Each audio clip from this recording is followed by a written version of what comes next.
तो हेलो एनीफेड, आज मैं आपके सामने गाजूगाड़ा के न्यू एपिसोड एक्सप्लेन करने जा रहा हूँ, एपिसोड 2 और 3। तो बिना किसी तरीके चले शुरू करते हैं। एपिसोड की शुरुआत में रूडो, ये मैं कौन सी जगह पर हूँ? मुझे तो खाई पे गिरा दिया था, फिर भी मैं कैसे हूँ? मैं कहाँ पर हूँ? चारों ओर कचरों की जगह है। यहाँ इस जगह पर तो सांस लेने भी मुश्किल है। मुझे कैसे जगह पर भेज दिया है? साला काबिनो, मैं तुम्हें नहीं छोड़ूंगा। पहले मुझे यहाँ से जिंदा बचना होगा और मुझे एक महफूज जगह ढूंढना पड़ेगा।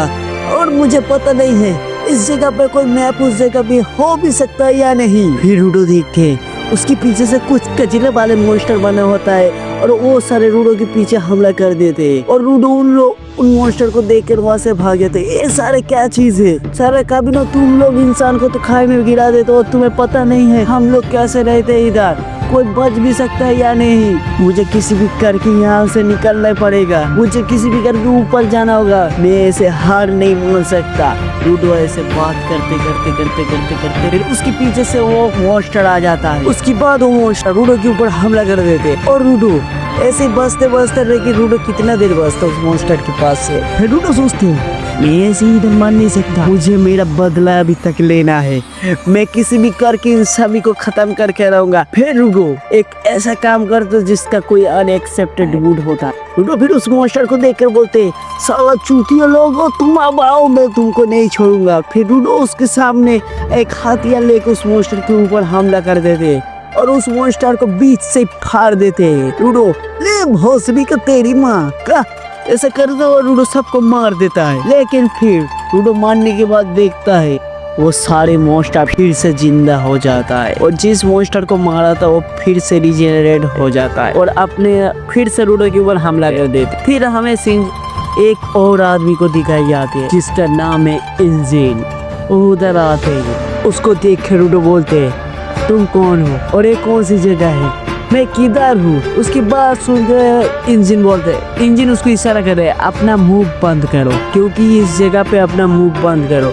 लेकिन रूडो अपना मुंह बंद नहीं करता, पर करके ही जाता है। उसके बाद इंजिन बहुत गुस्सा आ जाते और बोलते बेवकूफ लड़के कहे के मॉन्स्टर कचरे से बना है। ये सारे मॉन्स्टर इंसान को देखकर उसके ऊपर हमला कर देते और इंसान की आवाज सुनकर ही उसके ऊपर हमला करते। और तुमको मैं कितने देर से बोल रहा हूँ चुप रहने के लिए, लेकिन तुम तो अपनी बंद ही नहीं कर रहे हो। और तुम्हारी वजह से देखो ये सारे मॉन्स्टर हमारे ऊपर देख लिया और हमारे ऊपर हमला करने आ रहा है। फिर एक मॉन्स्टर इंजन के पीछे से उसके ऊपर हमला करने जा रहा था, लेकिन तभी इंजिन अपनी छाता की मदद से उस मॉन्स्टर को एक ही झटके में मार देता है। सारे फायर देखे रूडो सोचते है ये कौन सी लड़का है और ये कौन सी पावर है जो इस आदमी के पास है? ऐसे पावर मुझे भी चाहिए। फिर हमें इंजन के सीन दिखाए जाते। इंजन जो हवा में उड़ते हुए छाते की मदद से सारे मॉन्स्टर के ऊपर हमला कर देता और इंजन कहता है भोसड़ी वाला तेरी मॉन्स्टर तेरी।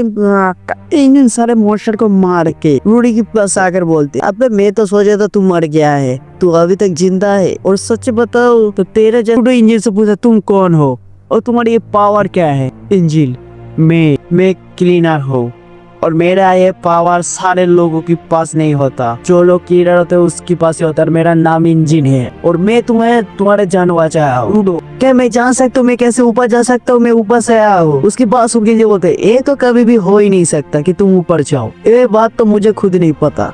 फिर रूडो बोलते तुम ये क्यों बताए ये होने से? इसका मतलब तुम्हें कुछ पता है, तुम जरूर बताओ। साला कभी न कहीं के उसके पास हो गए। इंजन गुस्सा आ जाता है और बोलता है तो अपने जान बचाने वालों को कोई ऐसा करते हैं। फिर रूडो बेहोश हो जाता है और उसको पकड़ के घसीटते हुए इंजन उसको ले जाता है। फिर रूडो नींद से उठ जाते हैं और उठकर कहते तुम मुझे कहाँ पर ले जा रहे हो? साला कभी ना मुझे ऐसा क्यों बात हो? इंजन अपने जान बचाने के वालों के साथ कोई ऐसी बात तब करता है? रूडो तुम अगर मेरी जान बचाए तो मुझे इस तरह से क्यों घसीट कर ले जा रहे हो? मुझे बताओ। साला कभी ना मुझे छोड़ो, मैं तुझे नहीं छोड़ूंगा, मुझे निकालो। और मुझे इस शहर के बारे में जानना है, एक कचरा वाला दुनिया ये कौन सी जगह है और वो मॉन्स्टर क्या है? मुझे इन सब के बारे में बताओ। इंजन अगर तुम्हें सब कुछ जानना तो सुनो। तुम ऊपर की लोग सारे कचरा जब यहाँ पर जमा कर तो उन कचरों से बनते हैं ये मॉन्स्टर और इस वजह से ये इस जगह पे इतना गंदगी है और ये सारा जुनून करते हो तुम लोग और तुम्हारी वजह से हमारा शहर बहुत गंदा है और इस वजह से हम लोग यहाँ पर दम भी सांस भी नहीं ले पाते। और सारे लोग तुम्हें तुम्हें फिर उसकी बात करते हुए इंजन उसे एक जगह पर छोड़ देता है और वहां से गायब हो जाते हैं। फिर हमें कुछ आदमी को दिखाया जाता है जो रूडो को देखकर उसके सामने आ जाते हैं और देखकर कहते एक कोई जिंदा सा कैप्टन हो सकता है, ये कैसे हो जूते, आजकल तो मुझे सिर्फ मरा हुआ कैप्टन हो। फिर वो आदमी रूडो के पास जाते हैं और उससे पूछा तुम कहाँ से आए हो? रूडो मैं तो ऊपर से आया हूँ। तुम कैप्टन हो? हाँ मैं कैप्टन हूँ। उसकी बात करते हुए वो आदमी ओ सारे लोग खुशियां मनाते हैं और कहते हैं मुझे पहली बार एक जिंदा कैप्टन मिला है। और सारे लोग उसकी फिर रूडो सोचते हैं ये लोग साला उस चुतिया इंजन से भी बहुत अच्छा है, इन लोग की बढ़ता भी कितना अच्छा है। और फिर वो आदमी कहता है तुम्हारे हाथ को किसने बांधा हुआ है, चलो मैं बोल देता हूँ। और ऐसे हाथ को खोलने की वजह से जब उसकी हाथ रूडो के हाथ खोलने जा रहा था तभी वो आदमी और कस के उस रूडो को गाड़ी में बांध देते हैं और रूडो ये देख के शौक हो जाते हो और भी लोग उसके साथ क्या कर रहे हैं। फिर वो आदमी बोलता है तुम साले ऊपर की लोग, तुम्हारी वजह से हमारा शहर गंदा हो चुका है, आज पहली बार कोई जिंदा है मिला है। हम लोग हमेशा मरा हुआ कैप्टन को पाते हैं और उन लोगों को बेचकर बहुत पैसा कमाता, आज जिंदा है और तुम्हें बेचकर जितना पैसा कमाऊंगा वो बहुत मुनाफा होगा हमारे लिए। और तुम्हारी वजह से हमारा शहर भी गंदा है और तुम्हें जब हम लोग बेच देंगे तो वो तुम्हारे साथ जो सुलूक करेगा वो हम लोग भी देखेंगे, तुम्हें जो सजा देगा और उस सजा का हम लोग भी आनंद लेंगे। साला कीड़े कहीं के तुम्हारी वजह से हम लोग शहर में भी मास्क पहन के घूमते हैं, हम लोग चैन से सांस भी नहीं ले पाए और तुम्हें बदला लेकर ही रहूंगा। फिर उन लोग रूडो के सामने कुछ खाने ले आते, वो भी कचरे से बना हुआ खाना, जो खाना देख कर सबको घिन आते और वो कहते जल्दी से अपना मुंह खोलो, तुम बहुत दुबले पतला हो, ये खाना खा लो, इसकी वजह से तुम शायद कुछ और फिर जिंदा रह सकते हो ताकि हम लोग तुम्हारे कुल मजा ले सकते हैं। फिर रूडो की मुंह को ठूस कर वो खाना देता है। फिर ऐसे करते हुए फिर रूडो उसकी उंगली को पूरा काट लेता है और कहते साला चूतिया लोग, तुम लोग फैसला करोगे कौन सी खाना गंदा है कौन सी खाना खराब है, ये कहाँ कचरा है, चीज तो बहुत स्वादिष्ट है। तुम लोग इंसान के ऊपर कैसे फैसले करते, कौन ऊपर के लोग है, कौन झोपड़पट्टी का लोग है, कौन शहर के लोग हो, तुम सारे लोग क्यों ये फैसला करते हो? हम लोग भी एक इंसान है, हमें भी जीने की हक है। तुम लोग होते कौन लोगों के ऊपर फैसला करे कौन ऊपर का है कौन नीचे का है, मैं तुम लोगों को कभी छोड़ूंगा नहीं। फिर हम लोग देखते हैं कि रूडो के पास एक अनएक्सेप्टेड पावर आ जाते हैं जो उसके हाथों के ग्लोब में था। वो ग्लोब को यूज करते हुए जो एक सामने चेन बना था उससे एक ए बना लेता है। वो सारे लोग देखते हो गया क्या ये लड़का भी वो पावर यूज कर सकता है? सारे लोग बोलते हैं एक डायबिटीज की पावर होते है उसके एक हथियार, रूडो की वो चेन गायब कर दो तो वो शायद पावर यूज नहीं कर सकता है। वो सारे लोग हमला करते हैं लेकिन रूडो सबको मारता है, लेकिन एक आदमी उसके हाथ से वो चेन निकाल लेता है। लेकिन फिर भी रूडो एक टायर लेके उसको भी वो हथियार बनाते। ये देख के दूर से इंजन देख रहा था और इंजन भी शौक हो जाते क्या ये बच्चा तो नेचुरल टैलेंटेड निकला, ये एक से ज्यादा एलिमेंट का यूज कर सकता है। फिर रूडो उस सारे लोगों को सर पे तुम सबकी माँ की आंख भोसरी वाला और कहता हुआ उस सबको मारता ही जा रहा था दोस्तों। और एक ही मुंह में वो टायर मार के उसको पूरा पिचक देता है।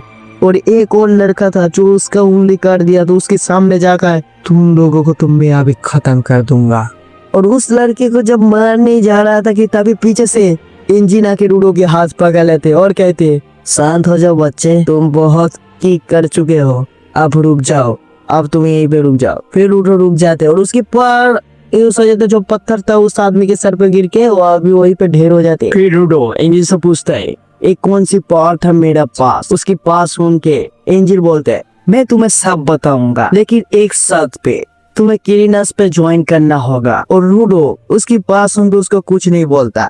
फिर हमें सीन चेंज होता है और हमें दिखाई जाते इधर इंजन रूडो को लेकर एक डॉक्टर के पास जाते हैं और रूडो की चोट को ठीक करने की कोशिश करते हैं और डॉक्टर उधर रूडो की चोट ठीक करते हैं और रूडो इंजन को बोलते साला चूतिया तुम मुझे कहाँ पर ले आ रहा? और उसकी बात सुन के डॉक्टर बोलते ये भाले इंसान ने तुम्हारी जान बचाई और तुम कहते हो कि तुम इसको गाली दे रहे हो। अगर तुम उस जहरीली हवा पे एक सेकंड भी और रहते तो तुम्हारा बचाना मुश्किल हो जाता। तो इस इंसान के तुम शुक्र मनाओ और शुक्रिया करो इस इंसान का। फिर हमें सीन चेंज हो। फिर इधर रूडो और इंजन दोनों मिलके खाना खाने बैठते हैं और इधर रूडो को खाते हुए देखकर इंजन कहता तुम तो बरसों से भूखा लग रहा हो, जैसे तुम ठूस ठूस के खा रहे हो। ये लो तुम इधर खाओ। और फिर इंजन रूडो को बोलते हैं, तुम क्लीनर्स पे ज्वाइन हो रहे हो या नहीं? इंजन, मैं तुम्हारे लिए एक काम करने जा रहा हूँ, तुम तब तक इधर ही रहो। और कुछ पैसा देकर जाता है और उसको पैसा देकर देकर रूडो उसको कहते, रूडो मैं तुम्हारे साथ बहुत बुरा तरह से बर्ताव किया, इसके लिए मुझे इंजन माफ कर दो। मैं तुम्हारी शुक्रिया अदा करता हूँ, तुम मेरे लिए इतना कुछ भी किए हो, मुझे ना जानकर भी मेरे लिए इतना कुछ भी किया हो, और मुझे पैसा भी देकर जा रहा हो, और मेरा इलाज के लिए भी खर्चे भी दे दिया हो। इंजन, अरे इसका कोई जरूरत नहीं है, मैंने तुम्हारी जो कपड़े पहने थे ना, उस कपड़े को भी बेचकर मैंने तुम्हारे साथ जो खर्चे उठाए हो, सारे खर्चे तुम्हारी कपड़े बेचकर ही आया था, इसीलिए तुम्हें तो थोड़ा पैसा देना बनता ही था मेरा, इसलिए पैसा दे दिया। उसकी बात सुन के भाई रूडो फिर से गुस्सा जाकर कहते, इंजन साला चूतिया कही कि तुमने मेरा कपड़ा मुझे बिना पूछे बेच दिया, अब मैं तुझे नहीं छोड़ूंगा। इंजन, अबे इतने गुस्सा होने की क्या बात है, एक कपड़ा तो मैंने बेचा था, तेरे ही तो काम का आया था ना।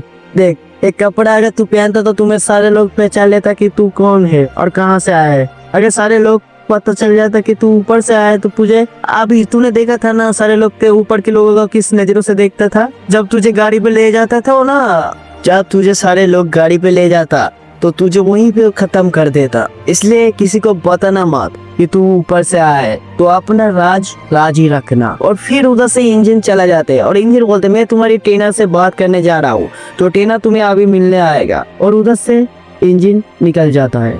फिर अब दिखा जाते एक बिल्ली आके जो पैसा देके इंजन किया था, उस पैसा को लेकर भाग जाता है। और भागते हुए जब जाते एक अंधेरे गली में जाके घुस जाता है। फिर उस बिल्ली को पकड़ने के लिए रूडो एक डंडा ले लेता है, और वो डंडा एक लड़के का था जिसको बात रूडो को नहीं पता था। फिर रूडो जाकर उस बिल्ली को पकड़ लेते हैं। फिर पीछे से वो लड़का जाता है जिसका नाम है चंगा। और चंगा रूडो को बोलते हैं, ए चोर, तूने मेरा चीज चुराया है, चल मेरा चीज वापस कर। फिर रूडो, ये तुम्हारा चीज, ये पैसा मेरा है, मैंने तुम्हारा कोई चीज नहीं चुराया। फिर वो लड़का बोलते है, चंगा बोलते है, मैंने पैसा की बात नहीं कर रहा, मैं तेरे हाथ में जो लकड़ी है उसकी बात कर रहा हूँ, वो मेरा खजाना है, किसी की खजाना चुराना बुरी बात है, चल मेरी खजाना मुझे वापस कर। चोर कही के रूडो, पर मैंने इसे चुराया नहीं है, मैं इसे बिल्ली को पकड़ने के लिए लिया था, पर मैंने इसे चुराया नहीं है, मैं इसे बिल्ली को पकड़ने के लिए लिया था, चाहे बात कैसी भी हो, मेरे खजाना तूने चुराया तो इसका मतलब तू चोरी हुआ ना। और तेरा नाम तो रूडो है। रूडो, तुम मुझे कैसे जानते हो? तुम तो नया क्लीनर हो, इसके बारे में तो हमें सब कुछ पता है और सारे लोग जानते हैं, और हमारा मुलाकात ऐसी हो गया हमें पता नहीं है। मैं हूँ जांगा उचिया, मैं हूँ जांगा फुजियामी, और मैं तुम्हारा न्यू ट्रेनर हूँ, और तुमने मेरे खजाना चुराया, इसलिए तुम्हें सजा मिलनी चाहिए। उसके बाद जांगा उसके ऊपर हमला कर देगा रूडो के ऊपर। फिर रूडो बोलते, मैं तुम्हारी खजाना नहीं चुराया। फिर रूडो सोचता है, कैप्टन ने मुझे बताया था कैसे इन लोगों के सामने सिचुएशन को हैंडल करना है। फिर रूडो बोलते हैं, मैंने इसे चुराया नहीं था, मैंने बस इसे बिल्ली को पकड़ने के लिए यूज किया था, इसलिए मुझे माफ कर दो। और फिर जांगा बोलता, हाँ ऐसे कोई बात नहीं, तुमने मुझे मेरा खजाना फिर से वापस कर दिया, इसका मतलब मुझे भी तुम माफ कर दो। फिर उन लोगों की बातचीत होती रहती और जांगा मुस्कुरा के बात करते हो, अच्छा तुम ये बताओ तुम्हारा जो एलिमिनेटेड है वो कौन सी चीज है जिसकी वजह से तुम ये हो? फिर रूडो बोलते है, मेरा ग्लोब है। फिर उसको ग्लोब देख के उधर जांगा बात करता है। फिर रूडो सोचती है, मुझे भी शायद इसके साथ मुस्कुरा के बात करना है। फिर रूडो जांगा के सामने अपनी बत्ती से दिखा के ऐसे मुस्कुरा के बात कर रहा था कि देख कर रूडो अपनी बत्ती से दिखा रहा, जिसको देख कर जांगा डर जाते और कहते, तुम तो मेरा मजाक उड़ा रहे हो ऐसा चेहरा बना के, साला बेवकूफ लड़के का ही क्या? रूडो, इसमें गलत क्या बात है मुस्कुरा के बात करना? अबे चूतिया साले ऐसा मुस्कुरा के बात नहीं करता है, ये तो तुम मुझे डर, अगर कोई बच्चा तुम्हें देख लेगा तो उसकी साला पोटी निकल जाएगा पीछे से, और तुम कह रहे हो मुस्कुरा के बात करो, साला चूतिया तुम मेरा मजाक उड़ा रहे हो और तुम इसे मुस्कुराना कहते हो। रूडो, हाँ मैं ऐसे मुस्कुराता हूँ, इसे मुस्कुराने से क्या मतलब है? बस बहुत हो गया, मैं तुझे नहीं छोड़ूंगा, तुझे देख कर ही पता चल गया कि मेरा साथ तेरा नहीं जमेगा। फिर रूडो के ऊपर वो हमला कर देता है। रूडो, ठीक है मैं भी तैयार हूँ। फिर रूडो एक हथियार ले लेते जो कचरे से निकलते। तुमने कहा था कि तुम्हारी हथियार तुम्हारे ग्लोब है, तो इसका मतलब तुम जिस भी चीज को छूओगे उस ग्लोब से वही तुम्हारे लिए हथियार बन जाएगा ना। फिर रूडो के साथ उसकी लड़ाई हो जाता है और दोनों एक साथ लड़ते फिर जांगा जब देखते हैं रूडो के हाथ में जो हथियार था वो कोई ऐसे वैसे हथियार नहीं है, वो है पोटी का हथियार था जिससे पोटी क्लीन कराया जाती है। उस हथियार को देख कर जांगा बोलते हैं, अरे तुम्हारी हाथ में कौन सी हथियार है? तुम इससे लड़ाई कर रहे हो, तुम इससे कैसे लड़ सकते हो? उससे बात करते हुए जाएंगे, उधर से भाग जाते हैं। फिर रूडो तुम्हारी बात मुझे समझ नहीं आ रहा, लेकिन कोई बात है, तुम्हें साथ कैसे डरो, इससे मैं तुम्हारे साथ काम चला लूंगा। चलो। फिर रूडो उसके पीछे भी भागते उसको मारने के लिए, और उधर जांगा भी भागता है। और जांगा बोलते अबे चूतिया साला पौड़ी से कोई मारता है, भाग यहाँ से भाग साला चूतिया, तू इधर से भाग, मुझे मेरा पीछा छोड़ दे। कभी नहीं कहेगा मेरा पीछा छोड़ दे मुझे पोटी से सकना पड़ता है, और मुझे पोटी से बहुत घिन है, मुझे उल्टी आ जाएगा, तू पास से भाग साला, पोटी लेके मेरे पीछे भागता है। रूडो मुझे तुम्हारी बात को समझ नहीं, इससे काम बढ़ रहा है, तुम बनने दो। फिर रूडो जब उसके पीछे भागता है तभी एक बिल्ली बीच में आ जाता है, और उसको देखकर वो लड़के उधर से भागने की कोशिश करता है। फिर रूडो कूद कर उसके ऊपर वो पोटी वाला चीज से हमला कर देते, जिसको देखकर जांगा फिर से डर जाता है और कहते मुझे मत मारो। लेकिन बोलने से क्या फायदा भाई, उसके ऊपर तो पहले से पोटी मार देता है, और रूडो उसके ऊपर पोटी मार देता है। फिर सीन चेंज होता है, और इधर हमें इंजन को दिखाया जाता है, जो अपनी गाड़ी लेके रूडो को लेने आते हैं। और इंजन देखते हैं कि उसके पास जांगा भी बैठा था, मतलब लेटा पड़ा था, और जांगा उसको बोलते उधर इंजन इसको बोलते हैं, और तुम लोगों के साथ मुलाकात पहले हो गया तो कोई बात नहीं है। फिर इधर जांगा को देखकर कहते हैं इसका साथ क्या हुआ। फिर गाड़ी में बैठकर इंजन पूरा रास्ता जांगा की मजा लेते हुए जा रहा है। साला जांगा कहीं के तुझे तो मैं पोटी से मार दिया है, ये तो बहुत अच्छा हुआ तुझे पोटी से हरा दिया था। फिर जाके बोल सोचते जिंदगी में सबसे बुरा हार होते है पोटी से हारना। फिर उड़ गए थे, मुझे पता ही नहीं था वो चीज क्या चीज है, और इससे पोटी भी नहीं करते। ओ भाई कितना गंदी सी बात है, मैं एक लड़के को पोटी से मारा था। और इधर फिर इंजन बोलते हैं जांगा एक अमीर बाप का औलाद है, इसलिए उसको गंदगी पसंद नहीं है, इसलिए वो क्लीनर पे शामिल हुआ है, और तुमने उसके चेहरे पे फिर से पोटी मार दिया है। इंजन पूरा रास्ते में पूरा जगह की मजा लेते हैं। फिर हाँ देखा था रूडो के पीछे एक गाड़ी में अचानक से एक लड़की आ जाते हैं, और उस लड़की को देख कर कहते रूडो ये कौन है। इंजन कहते अच्छा हुआ ग्विल तुम आ गए हो, और तुम्हारी ऐसे अचानक आने की कोई वजह, मैं भी मिलना चाहता हूँ नया कीना से। और फिर वो रूडो के सामने आ जाता है, और रूडो के बाल को देखते हुए लड़की बोलता है अरे तुम्हारे बाल तो बहुत ही घने और कुकराना है, क्या नेचुरल है या फिर तुमने कलर किया जैसे तुम्हारे व्हाइट बाल है। फिर उसके बाल को हाथ लगा। फिर रूडो सोचते एक खूबसूरत लड़की, वो भी मेरे पास, मेरे इतना करीब एक खूबसूरत लड़की। और इसी के साथ एपिसोड 2 और 3 खत्म होते हैं, और मिलते हैं नेक्स्ट एपिसोड में। आपके लिए बाय बाय, और वॉच करने के लिए शुक्रिया, थैंक यू।